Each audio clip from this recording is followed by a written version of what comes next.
12 powers are divine qualities, so we can access our divine nature while we are in these physical bodies, right? That's how powerful these powers are. They help us interact with our divinity. And the more that we work with our 12 powers, the more that we understand the power of choice, and the more that we can live in our purpose, the more that we can wake up and decide how we want to show up for our day, the more that we can decide, like, what of our hearts do we want to pour out into our day. So we get to do that. So today I'm going to talk about the power of divine order. Divine order, you could say, is the first law of heaven. It is behind the scenes how things come together for our good, even when we can't see it, even when we can't imagine it. Like, things are coming together for our good in the unseen realm. Now, an example is if you decided you wanted to go out to a restaurant and have a nice meal with someone that you really cared about, and you know you're going to have a great conversation and it's going to just be so nice to spend that time with them. So you get to the restaurant, the waitress comes, you order your meal, the waitress takes your order and disappears into the back of the restaurant, behind the kitchen, behind the scenes. Now, you don't sit at the table with this person that you care about and so excited to spend time with them. You don't sit at that table and question the whole process. You don't worry about what's going on behind the scenes. None of us know how everything is coming together. And what else we don't know is how everything came together outside of the restaurant to make its way into the restaurant, to be food, to be fresh vegetables and fruits, to be, the dessert trays. We don't know anything about how that all came together. And yet, after maybe 20 minutes or so, our beautiful meal shows up on our table because we put it in the hands of a waitress or waiter. We put it in the hands of a capable person who knows how to go back and forth and manage all this. Okay, so things come together. Things are coming together behind the scenes for our benefit. You could say that it's the intelligence of the universe that's expressing through each of us. It's what brings things together. But the intelligence of the universe won't do all of the work for us. We still have to be the one to make choices that honor the divine within us. We still have to be the one that makes choices that honor the divine within all creatures, within all beings. And so, letting divine order go to work behind the scenes, we do our part by deciding how we're going to choose, by choosing things to do in our life that honor the divine within us. It's how we are creating our experiences through our way of thinking and acting, right? That's what we're doing. But we know sometimes our thinking, it can be very chaotic.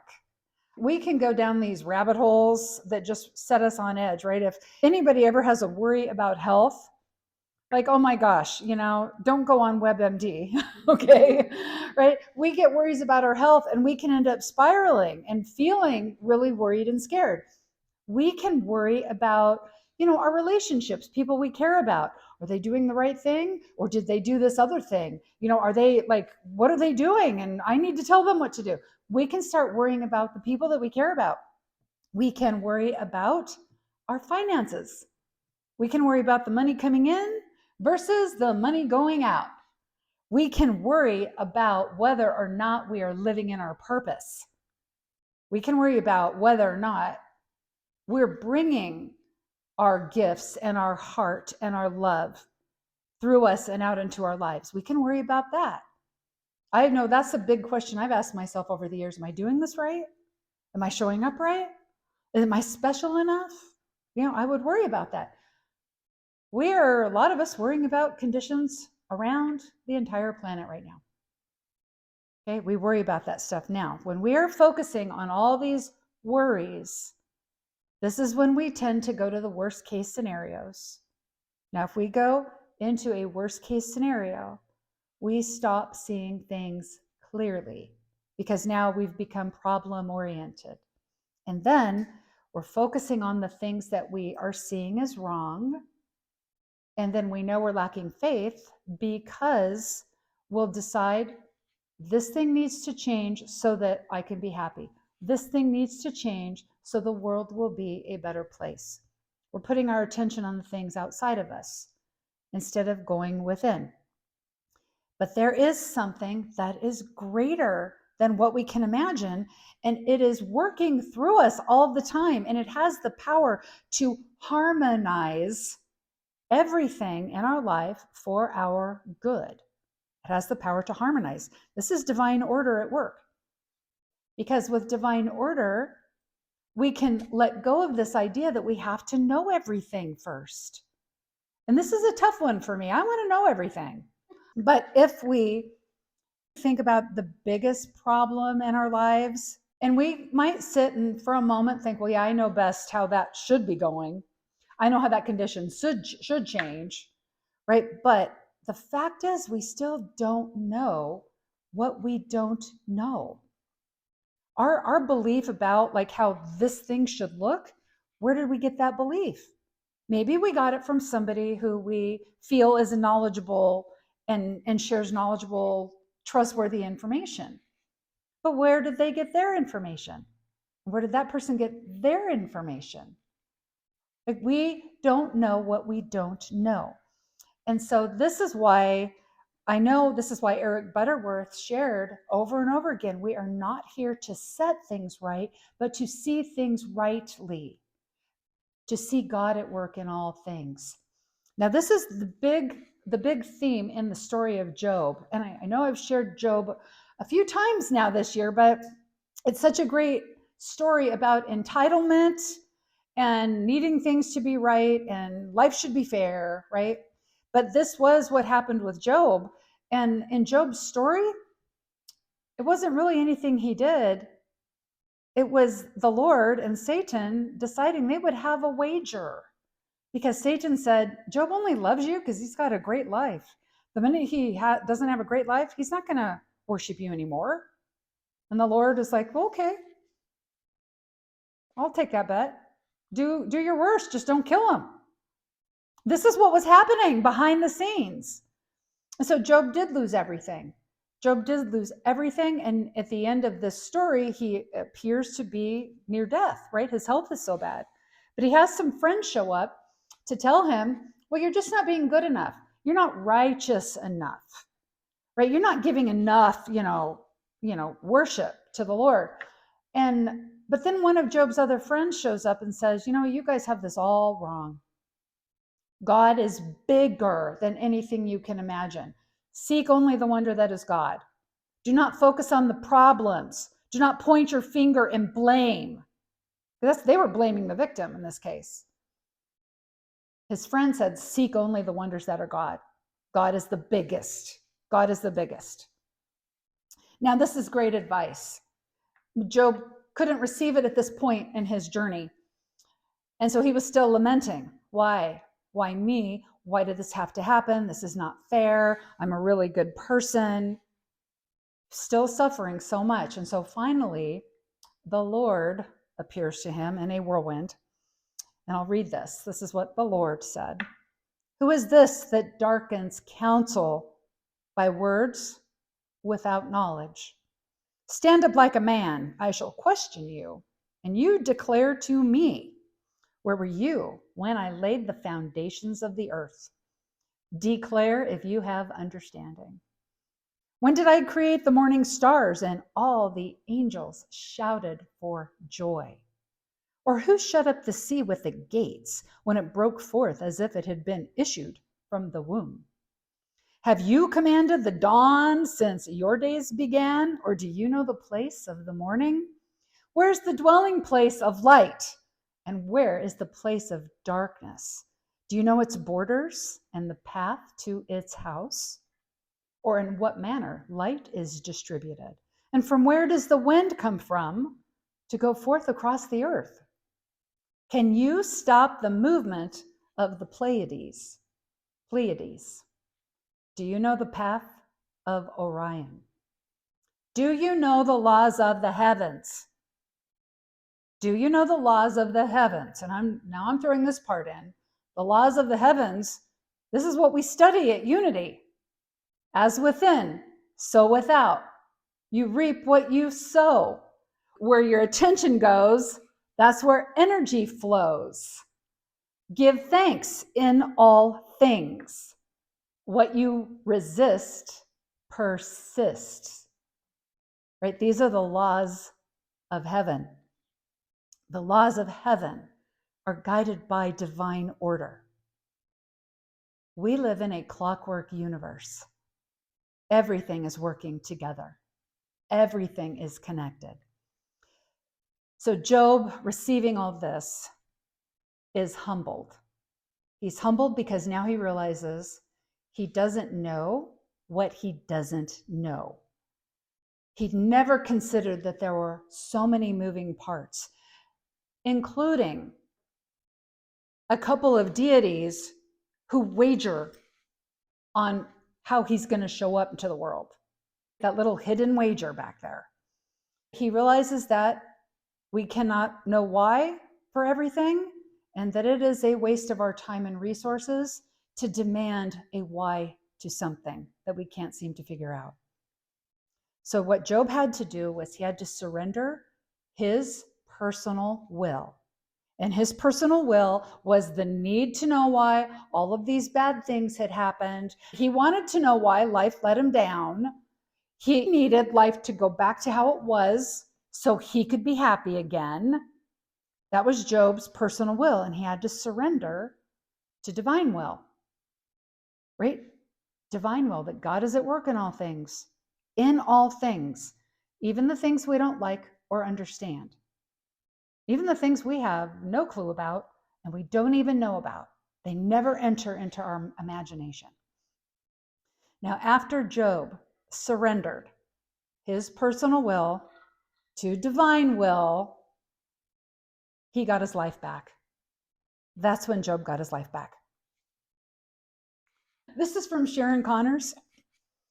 She's a Unity minister. Divine order is the idea of harmonious progress. It is the innate urge to grow always toward a more balanced and happy life. Harmonious progress is when we align our thoughts with the divine.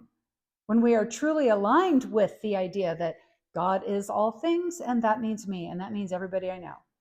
When we align with that, and we surrender and listen and act in faith, it is an innate urge because it's a divine urge. And the divine we are an emanation of the divine. And the divine is working through us, through these physical bodies, right? Through our hearts. So it's a divine urge then to not just live life, but to live it abundantly. That is the divine urge. Not to live in struggle, not to live in suffering, but to live life abundantly. Now, this was something I had to really work on receiving this, but it's that we are always attracting the good. The divine's always at work through us. There's always help for us. There's always divine guidance for us, telling us the next thing we could try out, or maybe telling us somebody to contact or call. So we're always attracting the greater good, but we put up walls to it. We get in our own way.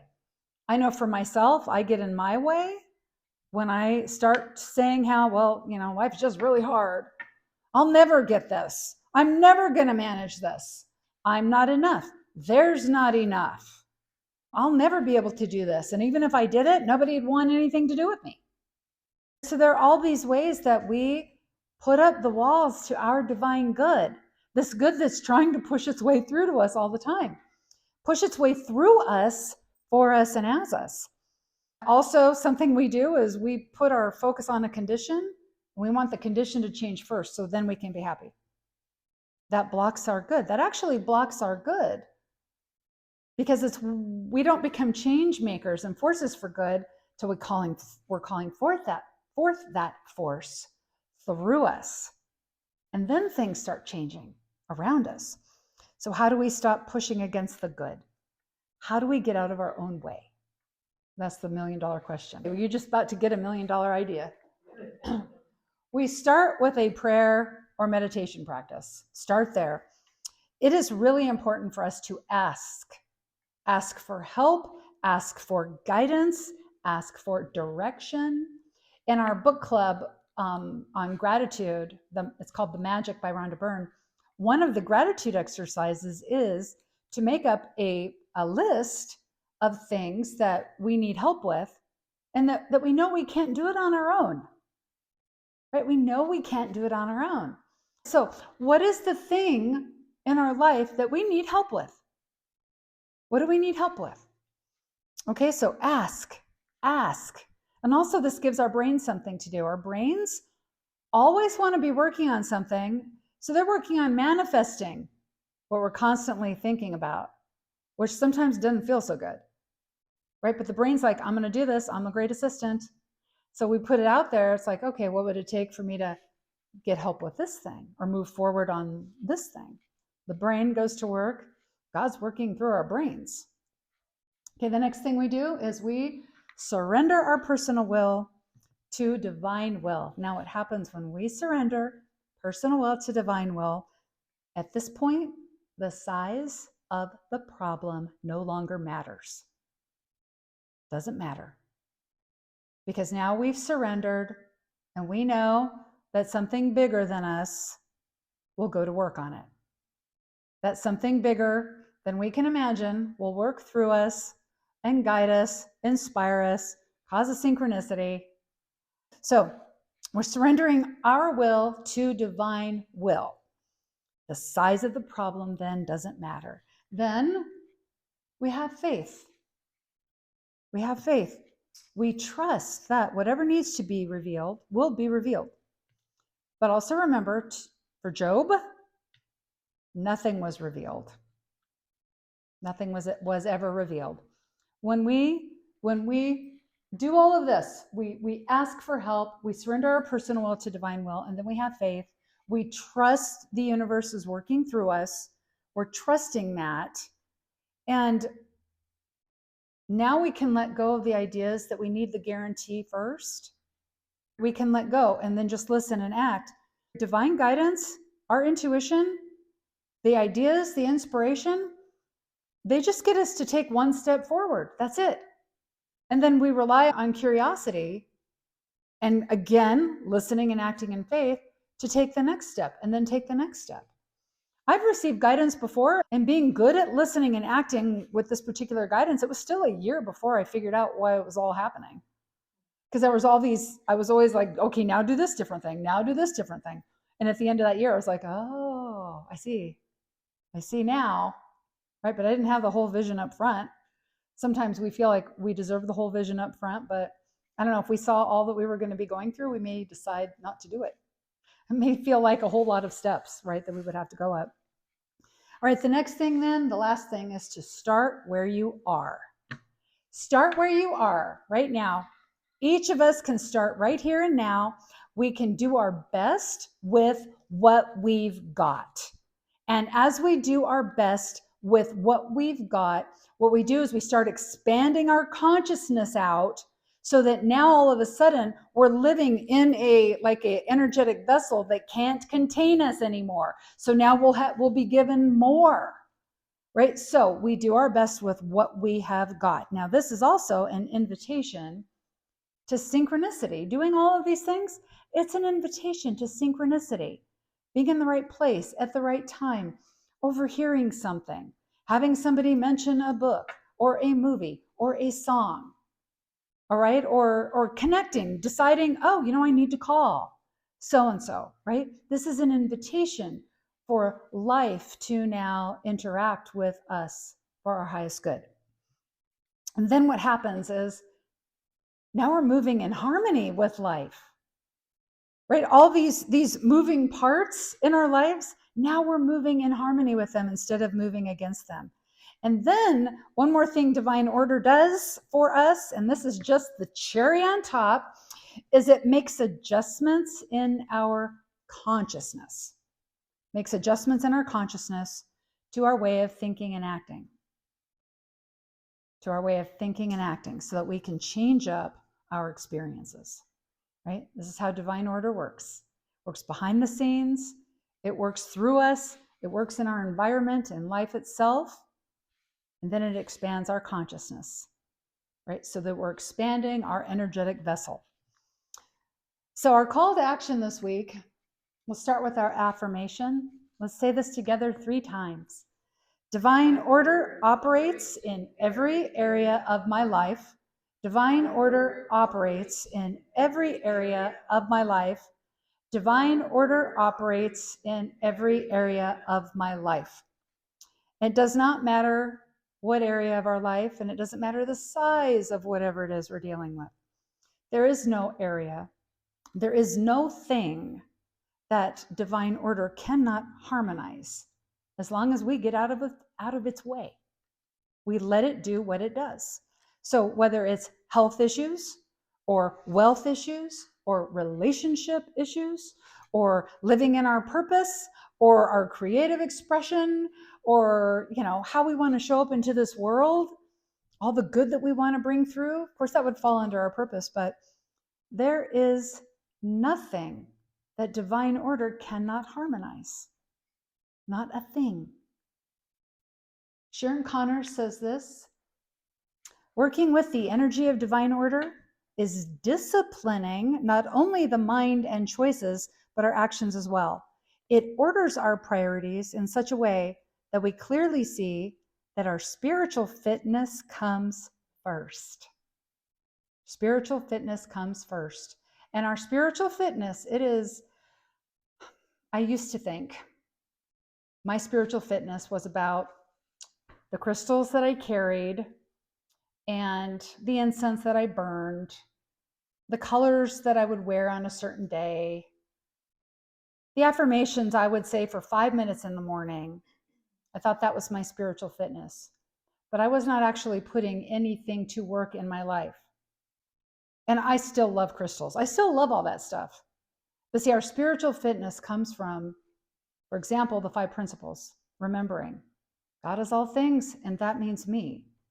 I wasn't the one person dropped off on this planet with no access, to divine support, right? Are we lamenting throughout the day? Are we complaining or blaming throughout our day? Are we being unforgiving of any place in our life?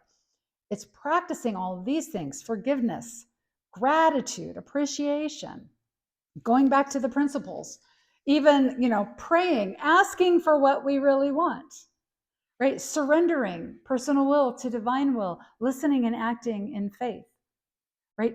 Showing up in this moment and just doing our best right now. This is what builds our spiritual fitness. It is those things. It is those things. So we become spiritually fit by just practicing all of this. That's what we do.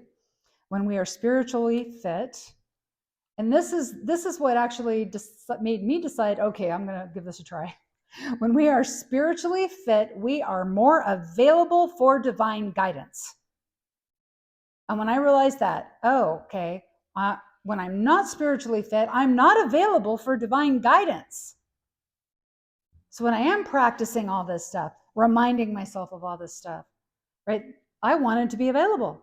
That's what I wanted, to be available. Heaven, the universe, God, source is always reaching out to help us, always working through us, for us, as us. We just have to get out of the way. That's it. We just have to get out of the way. So here's our invitation for this week. Ask ourselves and give our brain this little job to do, but give the universe a chance to show up for us. Give our environment the chance to give us some synchronicities. Where do I need help right now? Where do I need help right now? Is it in the area of health, wealth, relationships, purpose, creativity? Right? We all could probably find something in there. Small things, big things, it doesn't matter, because when we do this again, we pray, surrender, have faith, and start with where we are. The size of the problem now at this point does not matter. It doesn't matter. We'll be guided. We will be guided. We are not here to fix a single thing. We are here to see the light in everything. This is what Job had to learn. And when he learned this, he got his life back. See God.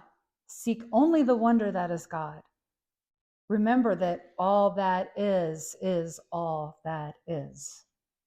No matter if we like it or not, or approve of it or not, it's still, God is at work still in all things. So when we seek out only the wonders that are God, and we practice this, we pray, we ask for what it is that we really want. We ask for support, we ask for guidance. And then we surrender our personal will to divine will, because we really don't know what we don't know. So surrender our will to divine will so that something bigger goes to work through us, for us, as us. We have faith, we listen and act. We just trust what will be revealed will be revealed. We'll probably never get all the answers, all the guarantees, but what will be revealed is just what we need in that moment. And then we just start where we are, doing our best with what we've got. Some days will be different from other days, right? Sometimes doing our best is just sitting on the couch and giving ourselves a break. Some days we show up big and bold. It's going to be different for each of us every single day. But when we can practice all of these, this is how we are creating heaven on earth. So until next time, remember, you are divinely designed to be doing all of this, right? You are a one-time, one-of-a-kind cosmic event. And everything you do, you are blessed, and so it is. So it is.